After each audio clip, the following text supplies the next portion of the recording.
आधे घंटे के अंदर सुनने में आया कि ट्रिपल मर्डर हो गया है। बागली को कत्ल कर दिया गया, उसकी अहलिया को कत्ल कर दिया गया और वो बच्चा जो अभी दुनिया में आया नहीं था, 7 माह की हामला खातून थी, उसको भी मार दिया गया।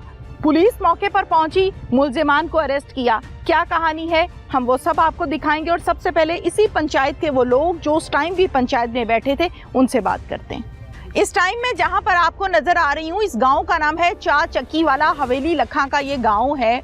पंचायत आपको लगी हुई नजर आ रही होगी मेरे आसपास। यहाँ से कहानी का हुआ आगाज। वो लोग जो इस पंचायत में मौजूद थे मेरे साथ इस टाइम मौजूद हैं। डिटेल से हम इनसे कहानी सुनेंगे कि मामला हुआ क्या। क्या नाम है? मोहम्मद जफर। मोहम्मद जफर जी। जफर उर्दू में बात करोगे पंजाबी में? पंजाबी में करोगे। खुल के बोलना है, ठीक है। क्या बना उस दिन, क्या हुआ है? सर शाम दा टाइम हैगा, मेरे को शाम मंदा है। अच्छा। तैर दा चाचा उन्हें आखा तेरे को खालत दी ते तैर दी पंचायत हैगी है भी लैंड देन दा तनाजा हैगा। मैं कहा ठीक है। मैं इत्थे बह गया पंचायत मंजिया गात ते उत्तू मोहम्मद आमद ते आमद सजाद ते अमीन ते खालिद नवाज ते अदनान ये मेरे को आ गए। उस तो बाद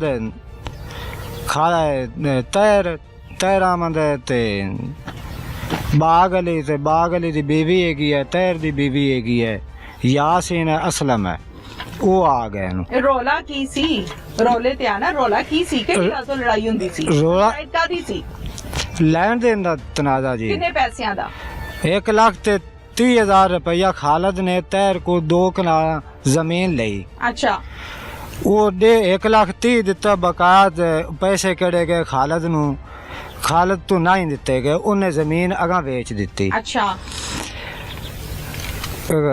इस तो बाद इन्हां दी हैड सुलेमान की चौकी हैगी है हवेली लखा थाना दी, उनते खालिद ने दरखास्त दी। उस तो बाद कुछ दरखास्त इन्हें तैर ने दी, तैर आमद ने लैन देन दी। उन्हें आखा जी मेरे को मुर्गियां ने अदनान ने लईयां में खालिद दे बेटे ने। कितनी देर हो गई सी पैसे देने सी? 6 महीने जी पहले हो गए सी। की कहंदे सी कदों दवांगे? बस जी वो आता मेरे को मुर्गियां लईयां हुई इन्हें ते वो मेरे पैसे दो उन्होंने बना दा कुछ। मम्मा दा उनदा एक साला हैगा, उनदे चों अरशद दे नाल उन्हें कोई बैंक दे विच पैसे ले वे, वो कौन देने गिनदा हैगा। मियां बीवी दोनों आए सी पंचायत से? हां जी, मियां भी। फैसला होया सी इत्थे जी? फैसला कोई भी नहीं होया। अमीन ने पैसे मंगे नू तैर तू, तैर ने जवाब दिता। उन्हें आखा जी पैसे इनू लेने नहीं आते, बयाना इस मैंने दिता, ये भूए तो भज गया हैगा। ते इदू हाजी केड़ा हैगा आमद सजा, उन्हें आखा जी मैं तेरे को पैसे लवांगा। उन्हें अगू तैर बोला, उन्हें आखा जी आमद सजा ते मोहम्मद आम तुसी ता कम पाई खाए गए ने। उन्हें आखा कम पाई खाए तो मुड़े आ जा। उधरू तैर उठ खड़ा है ते इदू बाग आमद सजा उठ खड़ा, उदू बखी पवन दे उन्हें कोशिश कीती हैगी विचों पंचायत दे विच। हां जी पंचायत दे विच। कितने लोग सी? मैं हैगा जी मोहम्मद जफर हैगा ते मेरा भतीजा रब नवाज हैगा। मतलब जिन्ने भी जी है ना 10 बंदे है गया जी। हां जी 10 लोकां दे विच सारी गल हो रही सी? हां जी विच हो रही सी। अगे भी पिंड दी पंचायतां तुसी देखदे हो? नहीं जी, पहली दफा पहली बारी आए क्यों देखी सी? नहीं जी, मेरे को बाई चांस से उन्हें आखा जी असि आप ही बाना है, आप ही फैसला करना है। अच्छा। हां जी, तो फैसला भी मर्जी दा करना। हां जी। क्या नाम है? रब नवाज। रब नवाज। क्या करते हो? मैं जी खेती बाड़ी करते हो। इस गांव में कब से रहते हो? मैं जी शुरू से रहता हूँ, ये मेरा मकामी क्या मसला क्या बना है, जरा डिटेल से बताओ मुझे। उस दिन पंचायत में क्या तय हुआ था? तय जी दोवें पार्टियां आईयां नूं इन्हां सानू पैगाम दिता है कि असी तुहाडे कोल परे करने, साडा पैसा दा मतलब लैन देन दा मामला है। ठीक है। ते असी मतलब फैसला भी खुद करना है भी तुसी तराकल बंदे ने, तुसी मतलब सुनोगे भी केड़ा गलत है ते केड़ा सही है। ठीक है। पहले साढ़े तो पहले इत्थों दा एक जी मुआफिज है, मतलब पंचायतां करदा रहिंदा बिनिया बिन जमाल कोट विच। ठीक है। ये पहले उनके कोल गए नहीं ना, दा फैसला उत्थे नहीं होया। ठीक है। असां उन्हां नूं पहले दस्सिया तुसीं उन्हां कोल गए भी असीं तां ਇਸ ਕਾਬਲ ਹੀ ਨਹੀਂ ਹੈ, ਤੁਹਾਡਾ ਫੈਸਲਾ ਹੱਲ ਕਰ ਲਈਏ। ਅੱਛਾ ਤੁਹਾਡਾ ਫੈਸਲਾ ਉਸ ਬੰਦੇ ਤੋਂ ਹੱਲ ਨਹੀਂ ਹੋਇਆ ਤੇ ਸਾਡੇ ਕੋਲ ਵੀ ਨਹੀਂ ਹੋਇਆ। ਇਹਨਾਂ ਕਹਾ ਵੀ ਯਾਰ ਅਸੀਂ ਨਾ ਆਪਸ ਵਿੱਚ ਸਾਡਾ ਕੰਪਰੋਮਾਈਜ਼ ਹੋਇਆ ਖਲਾ ਵੀ ਅਸੀਂ ਨਾ ਲੈਣ ਦੇਣ ਜੋ ਵੀ ਹੈ ਅੱਜ ਸਾਡਾ ਮੁੱਕ ਜਾਣਾ ਹੈ। ਤੁਸੀਂ ਕੋਲ ਬਹਿ ਤੇ ਸੁਣ ਤਾਂ ਲਓਗੇ ਨਾ ਵੀ 4 ਪੀੜ੍ਹੀਆਂ ਮੰਜੀਆਂ ਸਾਨੂੰ ਦਿਓ ਚ ਵੀ ਅਸੀਂ ਬਹਿ ਰਹੀਏ ਤੇ ਅਸੀਂ ਮੁਕਾਮ ਨਹੀਂ ਆਪੇ ਹੈ ਵੀ ਤੁਸੀਂ ਕੋਈ ਘਾਟਾ ਵਾਧਾ ਕਰਦਾ ਹੈ, ਗਲਤ ਗੱਲ ਕਰਦਾ, ਚਲੋ ਤੁਸੀਂ ਗਵਾਹ ਤਾਂ ਹੋਗੇ, ਸੁਣਦੇ ਤਾਂ ਠੀਕ ਹੋਗੇ। ਹੈ। ਉਹ ਇੱਥੇ ਆ ਗਏ ਨੂੰ ਤੇ ਇੱਥੇ ਜਨਾਬ ਮਾਮਲਾਤ ਇਹਨਾਂ ਦੇ ਚੱਲ ਗਏ ਲੈਣ ਦੇਣ ਦੇ। ਇਹ ਤਹਿਰ ਕਹਿੰਦਾ ਸੀ ਕਿ ਮੈਨੂੰ ਪੈਸੇ ਦੇਣੇ ਨਹੀਂ ਆਉਂਦੇ, ਵੀ ਜਿਹੜੀ ਡੇਟ ਫਿਕਸ ਹੈਗੀ ਹੈ ਇਹਨਾਂ ਮੈਨੂੰ ਦੇਣਾ ਹੈ, ਉਸ ਡੇਟ ਤੇ ਪੈਸੇ ਇਹਨਾਂ ਮੈਨੂੰ ਪੈਸੇ ਬਕਾਇਆ ਨਹੀਂ ਦਿੱਤੇ। ਠੀਕ ਹੈ। ਤੇ ਬਾਕੀ ਇਸ ਤੋਂ ਇਲਾਵਾ ਵੀ ਮੇਰਾ ਕੋਈ ਲੈਣ ਦੇਣ ਹੈ, ਪੈਸੇ ਮੈਂ ਇਹਨਾਂ ਦੇ ਕੋਲੋਂ ਲੈਣੇ ਨੂੰ, ਵੀ ਜਿਹੜੇ ਪੈਸੇ ਮੰਗਣ ਆਏ ਖੜੇ ਹਨ ਉਹ ਮੈਂ ਦੇਵਣ ਦਾ ਹੱਕਦਾਰ ਨਹੀਂ ਹੈ। ਇਹ ਤਹਿਰ ਗੱਲ ਕਰਦਾ। ਠੀਕ ਹੈ।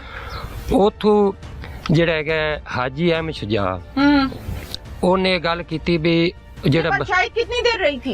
ਇਹ ਤਕਰੀਬਨ ਜੀ 30-35 ਮਿੰਟ ਜਾਂ 40 ਮਿੰਟ 30-35 मिनट के बाद पंचायत खत्म हो गई। हाँ जी, खत्म। फैसला कोई नहीं होया। ਫੈਸਲਾ ਨਹੀਂ ਹੋਇਆ। ਫੈਸਲੇ ਤੱਕ ਗੱਲ ਹੀ ਇਹਨਾਂ ਨੇ ਪਹੁੰਚਣ ਦਿੱਤੀ। ਜਦੋਂ ਗੱਲ ਮਤਲਬ ਉਹ ਪੈਸੇ ਲੈਂਦੇ ਆ ਉਹ ਦਿੰਦੇ ਨਹੀਂ ਆ, ਉਹਨੇ ਦੇਰ ਹਾਜੀ ਜਿਹੜਾ ਹੈ ਨਾ ਉਹਨੇ ਮਤਲਬ ਤਲ ਖਲਾਮੀ ਕੀਤੀ। ਜਿਹੜਾ ਪਹਿਲੇ ਮੇਰੇ ਚਾਚੇ ਦਾ ਅਹਿਮਦ ਸ਼ਜਾਦ ਉਰਫ ਹਾਜੀ ਉਹਨੂੰ ਬੋਲਦੇ ਨੇ, ਉਹਨੇ ਆਖਿਆ ਸਾਡੇ ਕੋਲ ਜ਼ਰੂਰਤ ਹੋਈ ਅਸੀਂ ਪੈਸੇ ਲੈਸੇ अच्छा ਤੇ ਤੇਰੇ ਆਖਾ ਬਈ ਤੁਸੀਂ ਜਿਹੜੇ ਨਾ ਮੁਹੰਮਦ ਅਹਿਮਦ ਤੇ ਹਾਜੀ ਬਈ ਤੁਸੀਂ ਸਾਰਾ ਕੰਮ ਇਹ ਵੰਜਾਈ ਖਲੇ। ਪਹਿਲੇ ਇਸ ਤੋਂ ਪਹਿਲੇ ਇਹਨਾਂ ਇੱਕ ਦੂਜੇ ਤੇ ਦਰਖਾਸਤਾਂ ਵੀ ਦਿੱਤੀਆਂ ਹੋਈਆਂ। मेरा सवाल तसल्ली नाल सुन ले, मैं पूछदी की पई हां। जी जी। आधा घंटा पंचायत रही, हाँ जी, फिर मुक गई 8:30 वजे तकरीबन फिर मुक गई पंचायत, मुक गई। फिर चले गए अपने घरां नूं। हाँ जी चले फिर गए। कत्ल हो गया। हाँ जी। ਤੁਹਾਨੂੰ ਕਦੋਂ ਪਤਾ ਲੱਗਾ? ਅਸੀਂ ਇੱਥੇ ਬੈਠੇ ਅਸੀਂ ਇੱਥੇ ਇਹਨਾਂ ਪੀੜੀਆਂ ਤੇ ਇਹਨਾਂ ਮੰਜੀਆਂ ਤੇ ਬੈਠੇ ਜਿਵੇਂ ਆਮ ਰੂਟੀਨ ਵਿੱਚ ਸਾਡਾ ਇੱਥੇ ਜੀ ਮਾਲ ਬਚਦਾ, ਡੰਗਰ ਬਚਦੇ ਨੂੰ ਰਾਤ ਨੂੰ ਰਖਵਾਲੀ ਵਾਸਤੇ ਅਸੀਂ ਇੱਥੇ ਹੁੰਨੇ। ਅਸੀਂ ਅਜੇ ਇੱਥੇ ਬੈਠੇ ਆ ਉਹਨਾਂ ਮੰਜੀਆਂ ਤੇ ਮਤਲਬ ਨਾ ਇਸ ਜਿੱਥੇ ਬਾਗ ਅਲੀ ਦਾ ਮਤਲਬ ਉਹ ਸਾਲਾ ਤੇ ਕਨੀਜ਼ ਬੇਗਮ ਦਾ ਭਾਈ ਰਹਿੰਦਾ ਹੈ, ਉਹਨਾਂ ਨੂੰ ਇਤਲਾਹ ਮਿਲੀ ਹੈ ਕਿ ਮਤਲਬ ਬਾਗ ਅਲੀ ਉੱਥੇ ਕਤਲ ਕੀਤਾ ਗਿਆ। ਨਿਬੜਿਆ ਕੁਛ ਨਹੀਂ, ਪੰਚਾਇਤ ਚ ਕੁਛ ਨਹੀਂ ਨਿਬੜਿਆ ਨਾ। ਹਾਂਜੀ ਉੱਥੇ ਦੀ ਉੱਥੇ ਮਤਲਬ ਉਹਨਾਂ ਇੱਕ ਦੂਜੇ ਦੀ ਮੰਨੀ ਨਹੀਂ ਗੱਲ। ਉਦੋਂ ਤਲਖ ਕਲਾਮੇ ਗਾਲੀ ਗਲੋਚ ਕੱਢ ਕੇ ਨਾ ਤੂੰ ਉਹਨਾਂ ਆਖਾ ਇਸ ਪਾਰਟੀ ਕਾ ਸਾਤੋਂ ਪੈਸੇ ਲੈ ਗਏ। ਕਤਲ ਕੀਤਾ ਜੋ ਕਾਤਿਲ ਹੈ, ਜਾਣਦੇ ਹੋ ਉਹਨਾਂ ਨੂੰ? ਜੀ ਜੀ ਬਿਲਕੁਲ ਅੱਛੀ ਤਰ੍ਹਾਂ। ਹਾਂਜੀ ਲੋਕ ਨੇ ਉਹ ਜੀ ਪਹਿਲੇ ਜਿਹੜੇ ਆਮ ਰੂਟੀਨ ਚ ਪਹਿਲੇ ਤਾਂ ਮਤਲਬ ਉਹਨਾਂ ਦਾ ਰਿਕਾਰਡ ਮਤਲਬ ਐਡਾ ਕੋਈ ਨਜ਼ਰਾਂ ਦੇ ਸਾਹਮਣੇ ਅਮਨ ਵਾਲਾ ਖਰਾਬ ਨਹੀਂ ਆ। ਅੱਛਾ। ਤੇ ਹੁਣ ਮਤਲਬ ਉਹ ਇੱਥੇ ਆਏ ਨੂੰ ਮਤਲਬ ਜੀ ਸਾਰੇ ਇਲਾਕਾ ਹੀ ਇਹਨਾਂ ਐਡਾ ਖਾਸ ਮਤਲਬ ਜਿਵੇਂ ਕੋਈ ਨਸਲਦਾਰ ਨਸਲ ਜੁਰੈਮ ਪੈਸ਼ਾ ਲੋਕ ਉਹ ਇੱਥੋਂ ਦਾ ਕੋਈ ਬੰਦਾ ਵੀ ਨਹੀਂ ਹੈ ਜੀ। ਅੱਛਾ ਤੇ ਜਿਹੜਾ ਕੰਮ ਹੋਇਆ ਸਹੀ ਹੋ ਗਿਆ? ਇਹ ਜੀ ਬਿਲਕੁਲ ਸਹੀ ਹੋਇਆ। ਔਰ ਇਹ ਬਿਲਕੁਲ ਸਹੀ ਹੋਇਆ? ਹਾਂਜੀ ਬਿਲਕੁਲ ਤਿੰਨ ਸਹੀ। ਕਤਲ ਠੀਕ ਹੋਏ ਨੇ, ਇੰਜ ਹੋਣਾ ਚਾਹੀਦਾ। ਨਹੀਂ ਜੀ ਇਹ ਗਲਤ ਹੋਇਆ ਹੈ। ਜਿਹੜਾ मतलब मुलजिम पकड़ी जे उन्होंने नाल सही होया है। ठीक है, यानी जो कत्ल हुआ वो गलत हुआ, मुलजिम पकड़े गए। हाँ जी सही हो गया उन्होंने बिल्कुल। अच्छा मुझे ये बताओ कि ये इस पंचायत में ये क्या बात थी कि तेरी बहन नस गई सी, तेरी अंज हो गया सी, वो क्या मामला है? ओ जी जेड़ा अहमद शजाद उर्फ हाजी है हाँ ਉਹਦੀ ਮਤਲਬ ਜਿਹੜੀ ਹੈ ਭਰਜਾਈ ਮਤਲਬ ਭਾਬੀ ਹੈ। ਠੀਕ ਹੈ। ਉਹ ਮਤਲਬ ਅੱਗੇ ਕਿਸੇ ਬੰਦੇ ਦੇ ਨਾਲ ਚਲੀ ਗਈ। ਉਸ ਮਾਈ ਜਿਹੜੀ ਫੌਤ ਹੋਈ ਹੈ ਕਤਲ ਹੋਈ ਉਹਨੇ ਇਸ ਗੱਲ ਦਾ ਵੀ ਉਹਨੂੰ ਮਿਹਣਾ ਦਿੱਤਾ ਹੈ। ਠੀਕ ਹੈ। ਬਾਕੀ ਮੁਹੰਮਦ ਅਹਿਮਦ ਦੇ ਭੈਣਾਂ ਨੂੰ ਮਾਂ ਨੂੰ ਮਤਲਬ ਉਹਨੇ ਗਾਲੀ ਜਿਵੇਂ ਉਹਦੇ ਮੂੰਹ ਵਿੱਚ ਆਈਆਂ ਨੇ ਉਹਨੇ ਸਾਰੀਆਂ ਮਤਲਬ ਕੱਢੀਆਂ ਨੇ इस पंचायत में। हाँ जी बेहुदा गाली लोगों में। हाँ जी किसी ने मना नहीं किया? ਜੀ ਜੀ ਰੋਕਾ ਮਤਲਬ ਲੜਾਈ ਦਾ ਆਲਮ ਬਣ ਗਿਆ ਨਾ ਜੀ। ਸਾਰੇ ਅਸੀਂ ਬਿਲਕੁਲ 10-11 ਜਣੇ ਆ ਮਸਾਲੇ ਘਰ ਦੇ ਮਤਲਬ ਮੈਂਬਰ। ਅਸੀਂ ਉਹਨਾਂ ਨੂੰ ਲੜਾਈ ਤੱਕ ਨਹੀਂ ਪਹੁੰਚਣ ਦਿੱਤਾ, ਰੋਕਿਆ। ਲੇਕਿਨ ਕਿਸੇ ਦੀ ਜ਼ੁਬਾਨ ਤੇ ਫਿਰ ਬੰਦਾ ਹੱਥ ਤਾਂ ਨਹੀਂ ਦੇ ਸਕਦਾ ਨਾ। ਜੀ ਜੀ ਠੀਕ ਹੈ। ਰੋਕਣ ਦੀ ਫੁੱਲ ਕੋਸ਼ਿਸ਼ ਕੀਤੀ। ਇੱਥੇ ਲੜਾਈ ਵੀ ਅਸੀਂ ਉਹਨਾਂ ਦੀ ਨਹੀਂ ਪਵਣ ਦਿੱਤੀ। ਇੱਥੋਂ ਆਮਾ ਮਾਂ ਨੂੰ ਦੋਵੇਂ ਪਾਰਟੀਆਂ ਚਲੀਆਂ ਗਈਆਂ। ਹਾਂ ਉਹਨਾਂ ਕਿਹਾ ਸਾਤੋਂ ਪੈਸੇ ਲੈ ਗਏ ਤੇ ਅਸੀਂ ਲੈ ਲੈਸੇ। ਇਹਨਾਂ ਨੂੰ ਆਖਣ ਵੀ ਤੁਸੀਂ ਨਾ ਦੇਵੇ ਪੈਸੇ। ਤੇ ਬਾਗ ਅਲੀ ਦਾ ਤੇ ਉਹ ਹਾਜੀ ਅਹਿਮਦ ਸ਼ਜਾਦ ਦਾ ਇਹ ਵੀ ਤਨਾਜ਼ਾ ਹੋਇਆ। ਉਹਨੇ ਆਖਿਆ ਵੀ ਤੂੰ ਇਹ ਤੈਨੂੰ ਇਕੱਲਾ ਵੇਖਾ ਵਿਆ। ਬਾਗ ਅਲੀ ਨੇ ਇਹ ਗੱਲ ਕੀਤੀ ਤੇ ਅੱਗੇ ਮੈਂ ਇਸ ਰੋਲੇ 'ਚ ਨਹੀਂ ਆ। ਹੁਣ ਜੇ ਅਗਰ ਤੁਸੀਂ ਤੈਰ ਦੇ ਨੇੜੇ ਆਏ ਦੁਬਾਰਾ ਪੈਸੇ ਮੰਗੇ ਤੇ ਮੈਂ ਮੁਕੰਮਲ ਤੌਰ ਤੇ ਇਹਦੇ ਨਾਲ ਆ। ਠੀਕ ਹੈ। ਉਸ ਟਾਈਮ ਹਾਜੀ ਅਹਿਮਦ ਸ਼ਜਾ ਉਸਨੇ ਬੋਲਿਆ ਕਿ ਤੁਸੀਂ ਮਤਲਬ ਇੱਥੋਂ ਚਲਾ ਜਾਣਾ, ਉਹਦੀ ਆਬਾਦੀ ਹਸ਼ਮ ਕੀ ਹੈ, ਅਸੀਂ ਇੱਥੇ ਰਹਿਣਾ ਹੈ ਤੇ ਅਸੀਂ ਇਹਨੂੰ ਵੇਖ ਲੈ ਸਕੇ ਪੈਸੇ ਦਿੰਦਾ ਹੈ ਕਿ ਨਹੀਂ। ਉਹਨੇ ਐਂ ਬਾਂਹ ਤੋਂ ਫੱਦਾ। ਉਹਨੇ ਕਿਹਾ ਵੀ ਆ ਇੱਧਰ ਤੂੰ ਹੁਣੇ ਚੱਲ। ਉਹਨਾਂ ਦੇ ਘਰ ਆਮਨੇ ਸਾਹਮਣੇ ਨਾ ਉੱਥੇ ਚੱਲ, ਤੂੰ ਹੁਣੇ ਇਹਦੇ ਕੋਲ ਪੈਸੇ ਲੈ ਤੈਨੂੰ ਵੇਖ ਲੈਣਾ। ਉਹਨੇ ਆਖਿਆ ਵੀ ਤੂੰ ਅਮੀਰ ਦਾ, ਉਹਦੇ ਪਿਓ ਦਾ ਨਾਂ ਅਮੀਰ ਹੈ, ਵੀ ਤੂੰ ਅਮੀਰ ਦਾ ਤੇ ਤੂੰ ਆ ਇਹਦੇ ਕੋਲ ਪੈਸੇ ਲੈ, ਇਹਨੂੰ ਹਲਾ ਤੇ ਅੱਗੋਂ ਉਸ ਬੰਦੇ ਨੇ ਆਖਿਆ ਵੀ ਤੂੰ ਬਸ਼ੀਰ ਦਾ ਹੈ ਤੇ ਤੂੰ ਆ ਉੱਥੇ ਆਪਾਂ ਹੁਣੇ ਵੇਖ ਲੈਣੇ ਬਾਗ ਵਾਲੀ ਦੇ ਵਾਲਦ ਦਾ ਨਾਂ ਬਸ਼ੀਰ ਹੈ। ਠੀਕ ਹੈ। ਇੰਨੀ ਗੱਲ ਹੋਈ ਤੇ ਅਸੀਂ ਮਤਲਬ ਜਿਹੜੇ ਪੰਚਾਇਤ ਵਾਲੇ ਬੰਦੇ ਆਏ ਨਾ ਦੋਵਾਂ ਪਾਰਟੀਆਂ ਤੋਂ ਜਿਹੜੇ ਬੇਤਕ ਤਲਕ ਹੈ ਉਹਨਾਂ ਨੂੰ ਰੋਕਾ ਹੈ। ਉਸ ਟਾਈਮ ਇੱਥੋਂ ਜਦੋਂ ਪੰਚਾਇਤ ਖਤਮ ਹੁੰਦੀ ਮਤਲਬ ਉਹ ਲੜ ਲੁੜ ਤੇ ਮੁਹੰਮਦ ਅਹਿਮਦ ਨੇ ਆਖਿਆ ਵੀ ਆ ਜਾਓ ਤੁਸੀਂ ਆਪਣੇ ਕੋ ਪੈਸੇ ਲੈ ਗਏ ਤੇ ਆਪਾਂ ਲੈ ਲੈ ਸਨੀ ਤੇ ਰੱਖੀ ਰੱਖਣ। ਉਹ ਇੱਥੋਂ ਟੁਰੇ ਨੂੰ ਤੇ ਇਹ 2 ਕਦਮ ਜਾ ਤੇ ਨਾ ਮੁਹੰਮਦ ਅਹਿਮਦ ਤੇ ਤੁਫੈਲ ਉਹਨਾਂ ਇੱਕ ਦੂਜੇ ਦੀ ਬਾਹ ਹੀ ਫੜੀ ਤੋਂ ਇੱਥੇ ਗਏ ਨੂੰ ਉਹਨਾਂ ਦੇ ਮਗਰ ਗਿਆ ਅਹਿਮਦ ਸ਼ਜਾ ਇਹ ਸਾਈਡ ਤੋਂ ਤੇ ਉੱਥੇ ਨਾ ਕੋਈ 30-35 ਸਕਿੰਟ ਦੇ ਅੰਦਾਜ਼ਨ ਗੱਲ ਕੀਤੀ ਹੈ। ਉਸ ਤੋਂ ਬਾਅਦ ਇਹ ਟੁਰ ਗਏ ਨੂੰ। ਇਹ ਪਾਰਟੀ ਜਿਹੜੀ ਮੁਲਜ਼ਮ ਪਾਰਟੀ ਹੈ ਇਹ ਉਹ ਜਿਹੜਾ ਜੀ ਸੁਰੰਗ ਜਿਹੜਾ ਤੁਸੀਂ ਥੱਲੇ ਲੱਥੇ ਨੇ ਇਹ ਉੱਥੇ ਅੰਦਾਜ਼ੇ ਮੁਤਾਬਕ ਪਹੁੰਚ ਗਏ ਨੇ। ਦੂਈ ਪਾਰਟੀ ਨੇ ਅਸੀਂ ਥੱਲੇ ਰੱਖਿਆ ਵੀ ਮਾਂ ਤੇ ਰਸਤੇ ਦੇ ਵਿੱਚ ਨਾ ਫੇਰ ਲੜਾਈ ਕਰਨਾ ਲੜ ਦੋ। ਉਹ ਆਪਣੇ ਘਰਾਂ ਨੂੰ ਚਲੇ ਗਏ ਨੇ। ਉਸ ਤੋਂ ਬਾਅਦ ਇਹ ਚਲੇ ਗਏ ਨੇ। ਅਸਾਂ ਇਹਨਾਂ ਨੂੰ ਆਖਿਆ ਵੀ ਹੁਣ ਤੁਸੀਂ ਵੀ ਚਲੇ ਜਾਓ ਤੁਹਾਡੀ ਪਰੇ ਤਾਂ ਹੋਈ ਨਹੀਂ ਮਤਲਬ ਜੋ ਗੱਲ ਤੁਸੀਂ ਕਰਨਾ ਉਸ ਮੁੱਦੇ ਤੱਕ ਤੁਸੀਂ ਪਹੁੰਚੇ ਨਹੀਂ ਨੇ। ਇਹ ਪਾਰਟੀ ਉੱਥੋਂ ਚਲੀ ਗਈ ਨੂੰ। ਉਸ ਤੋਂ ਬਾਅਦ ਤਕਰੀਬਨ ਮਤਲਬ 45 ਮਿੰਟ ਜਾਂ ਘੰਟੇ ਦਾ ਟਾਈਮ ਦੇ ਬਾਅਦ ਮਤਲਬ ਇਹ ਤੇ ਸਾਡੇ ਕੋਲ ਇਤਲਾ ਆ ਗਈ ਕਿ ਕਤਲ ਹੋ ਗਿਆ। बस पंचायत का में लेन देन था मामू के साथ उनका।